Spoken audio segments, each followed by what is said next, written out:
Hi guys, स्वागत है आपका आपके अपने YouTube channel the easy study में। आज हम करने जा रहे हैं क्लास 9th के विज्ञान के विषय की कार्यपत्रक संख्या नंबर 8 और आज की डेट है 23 जुलाई 2021।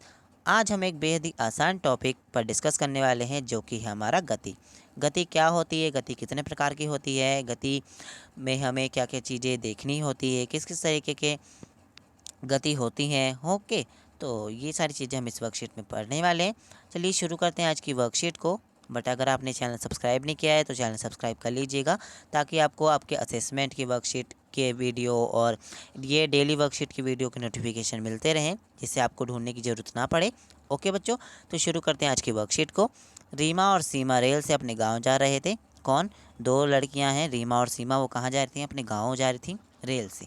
ओके, रीमा ने एक पहेली पूछी कि वह दोनों गति कर रहे हैं। रीमा ने एक पहेली पूछी कि वह दोनों गति कर रहे हैं और गति भी नहीं कर रहे हैं, बताओ कैसे? तो सीमा ने कहा, हम लोग रेलवे स्टेशन से दूर जा रहे हैं पर आपस में कोई गति नहीं कर रहे हैं। क्या बताया उनने, सीमा ने, कि हम लोग रेलवे स्टेशन से तो दूर जा रहे हैं पर हम आपस में कोई गति नहीं कर रहे हैं।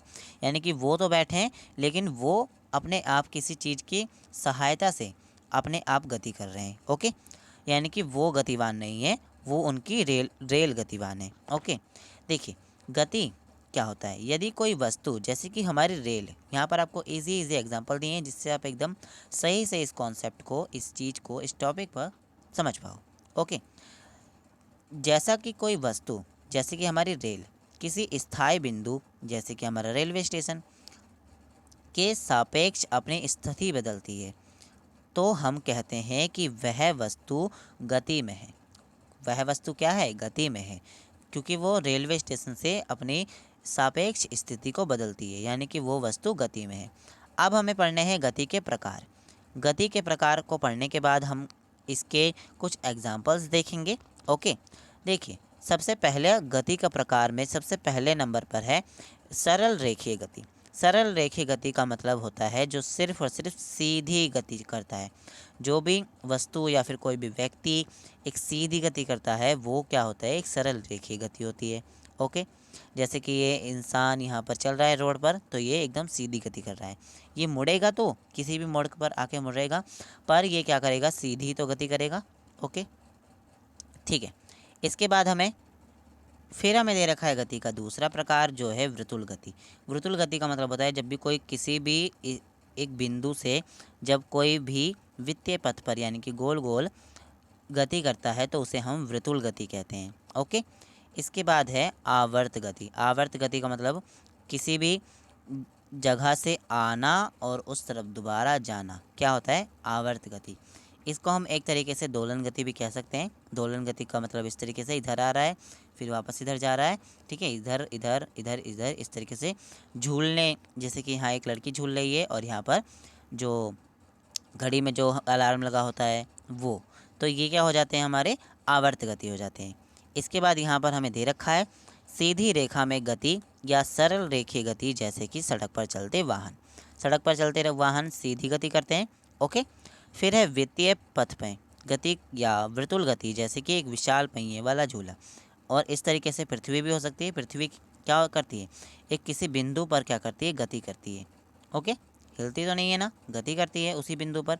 इसी तरीके का ये झूला भी है। ओके, चलिए फिर है एक माध्य बिंदु से आगे और पीछे गति, ये दोलन गति कहलाती है। और आवर्तीय गति जैसे कि घड़ी की लोलक, ठीक है, दीवार घड़ी का लोलक जो कि उसका अलार्म होता है। तो इसका मतलब यहाँ पर जो दोलन गति और आवर्त गति क्या होती है? सेम होती है। बिकॉज यहाँ देखो आवर्त गति यहाँ पर लिखा हुआ है बट इसमें क्या दे रखा है? दीवार घड़ी का अलार्म दे रखा है। यानी कि दोनों गति, जो भी गति होती है, ये दोनों गति क्या होती है? आपस में थोड़ा सेम होती हैं। ओके, चलिए आवर्त गति के बारे में थोड़ा और जान लेते हैं। जब कोई वस्तु एक निश्चित अंतराल में, निश्चित समय के अंतराल में एक निश्चित पथ पर खुद की गति को दोहराती रहती है, इस प्रकार की गति को हम आवर्त गति कहते हैं। दोलन गति एक प्रकार की आवर्त गति है। जो कि दोलन गति है वो क्या है? एक प्रकार की आवर्त गति है। ओके, दूरी को समझ लेते हैं। दूरी किसे कहते हैं? एक वस्तु की ही दो बिंदु से प्रारंभिक और अंतिम बिंदु, ठीक है। आगे आने वाली वर्कशीट में हम इसी के बारे में डिस्कस करेंगे। यह हमारी बेसिक वर्कशीट है, इसे भी समझना बहुत ज़रूरी होता है हमारी आगे आने वाली वर्कशीट को करने के लिए। ओके, तो देखिए, प्रारंभिक और अंतिम गति के बीच की कुल दूरी, जो कुल लंबाई होती है, उसे क्या कहते हैं, हम दूरी कहते हैं। ये देखिए, ये गाड़ी यहाँ ए से जाएगी 10 किलोमीटर के बाद यहाँ पर बी पर रुकेगी, तो इसका बीच की जो दूरी होती है, इसे हम, इसके बीच की लंबाई होती है, इसको हम क्या कहते हैं, दूरी कहते हैं।